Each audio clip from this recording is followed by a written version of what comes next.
Hoje eu vou estar apresentando para vocês um pouco do que foi meu sexto período cursando Engenharia Elétrica na UF.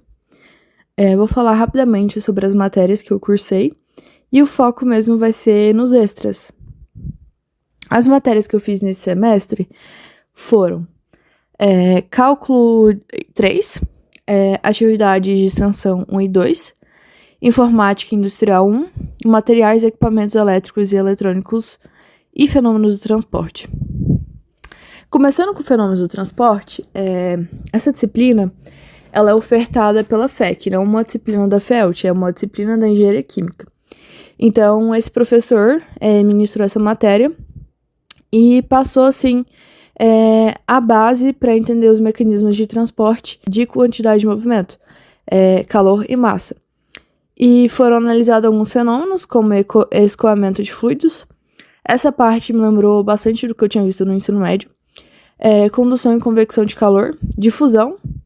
E também a gente viu algumas aplicações em processos industriais.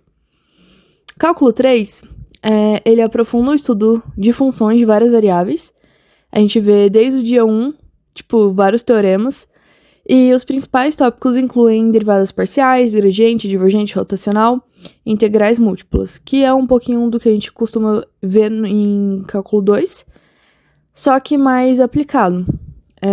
E aí a gente tem os teoremas de Green, Gauss, Stokes, a gente aplica integrais de linha e de superfície, e meio que essa disciplina serve para a gente aprender a modelagem matemática, principalmente ligado a campos vetoriais e fenômenos em 3 dimensões, que é bastante utilizado em eletromagnetismo, por exemplo. Em Informática Industrial 1, a gente tem essa matéria que é mais automação, mas a gente vê bastante de CLPs, que são controladores lógicos programáveis, não tanto de sistemas supervisórios, a gente vê mais isso em Informática Industrial 2. E das linguagens de programação que a gente vê, principalmente a gente vê VBS, VLEDER, VSFC. E em materiais e equipamentos elétricos, enfim, MATEL, não vou falar essa palavra toda, MATEL. A disciplina ela trata de propriedades materiais que a gente utiliza nos sistemas elétricos, tipo semicondutores, condutores, isolantes. A gente estuda basicamente equipamentos. A gente entende o que são transformadores, a gente entende a diferença de TP e TC. Motores e geradores, na verdade, a gente não vê, mas a gente foca em disjuntores, fusíveis, capacitores, isolantes, isoladores, que fala, né? E a gente estuda esses critérios, as classes, as características técnicas, aspectos construtivos, e basicamente é isso.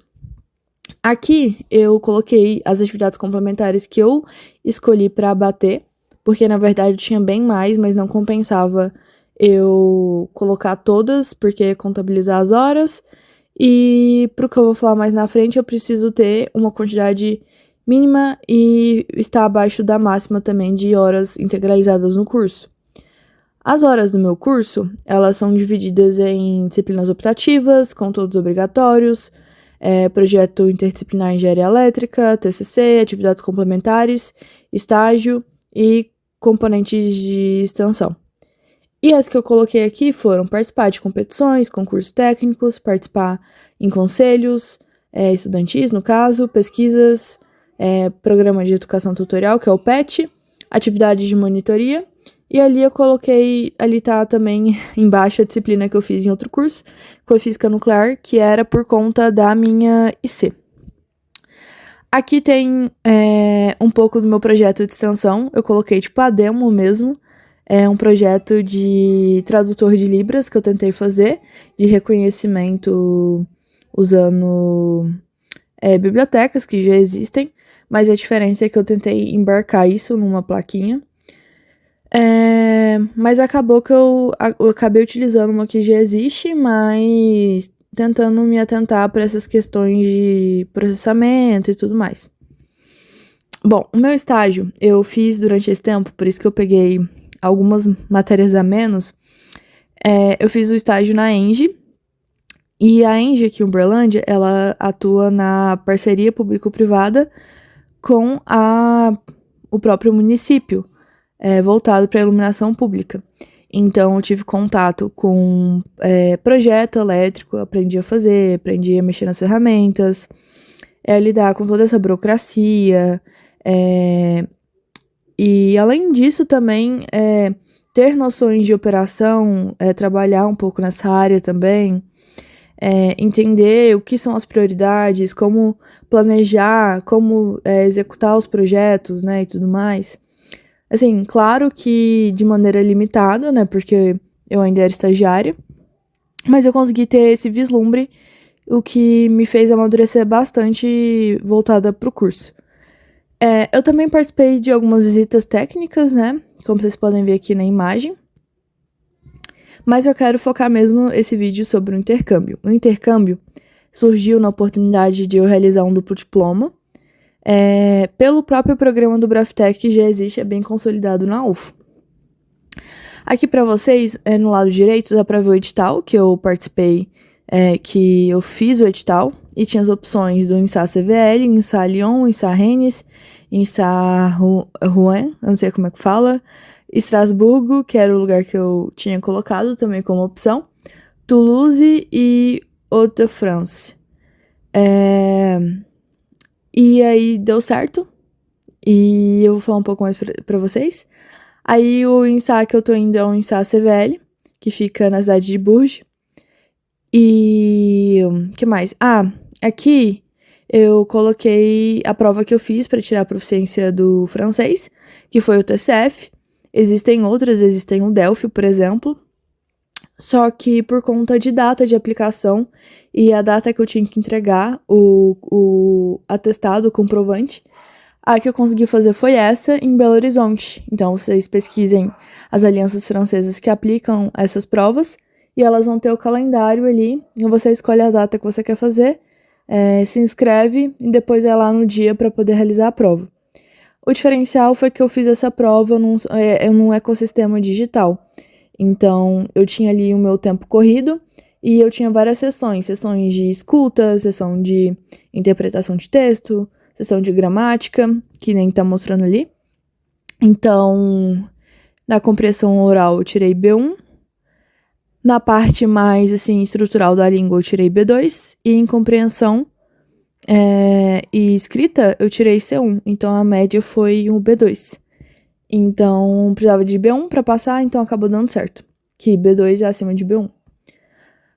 Aqui tá um pouco das fotos que eu achei no Google mesmo, do INSA CVL. Eu espero que em breve eu consiga atualizar essas fotos com fotos minhas. Então, talvez até um post no LinkedIn, quem sabe, né? E aqui tá o departamento que eu vou estar ingressando. É o MRI, que é como se fosse... Aqui, acho que tem, na verdade. Tem o domínio do programa e tem as opções de ênfase no final do curso, mas é basicamente uma matriz de riscos. A tradução, assim, mais ou menos um pouco porca, seria essa. E aqui tem o textozinho que eu traduzi, que tá lá no site deles, explicando meio que a motivação para existir esse departamento. Bom, então vou ler. Cada catástrofe reforça que o improvável pode acontecer. A partir da década de 90, o avanço na compreensão e gestão dos riscos levou ao surgimento da ciência dos riscos, chamada sindínica ou análise de risco. Nunca ouvi essa palavra no português, é a primeira vez. Essa abordagem rompe com os métodos antigos ao adotar estratégias sistêmicas e abrangentes para estudar perigos, sua evolução e formas de prevenção, integrando processos organizacionais como tomada de decisão, gestão, comunicação e monitoramento. No INSA CVL, os engenheiros de controle de riscos industriais são formados para lidar com diversos riscos presentes nas atividades empresariais. A gestão de riscos envolve ações preventivas e corretivas, proteção de pessoas e bens, mitigação de impactos ambientais e responsabilidade corporativa. E aqui as opções no final de curso, nessa parte da direita, a gente tem basicamente uma opção para energia nuclear, riscos e acidentes industriais, riscos ambientais, riscos industriais e sistemas, que é uma das minhas opções, e transporte, logística e robótica, que é uma ênfase que tem muito de robótica. E aqui tá um pouco da cidade. Também são imagens do Google. A gente tem a catedral, que ela é belíssima, né? E acho que é o cartão postal da cidade. E ela também chama atenção porque tem várias ruas que são bem características, uma arquitetura bem característica. E existe uma vida cultural ali, né? Ali também tem essa imagem aqui do meio, é um close da entrada da catedral, que tem todos esses detalhes, é bem detalhado. E é isso, gente. Eu espero que tenham gostado. Eu vou tentar fazer um vídeo contando um pouco mais dos meus processos mais burocráticos do intercâmbio. Mas a priori é isso. Espero que tenham gostado.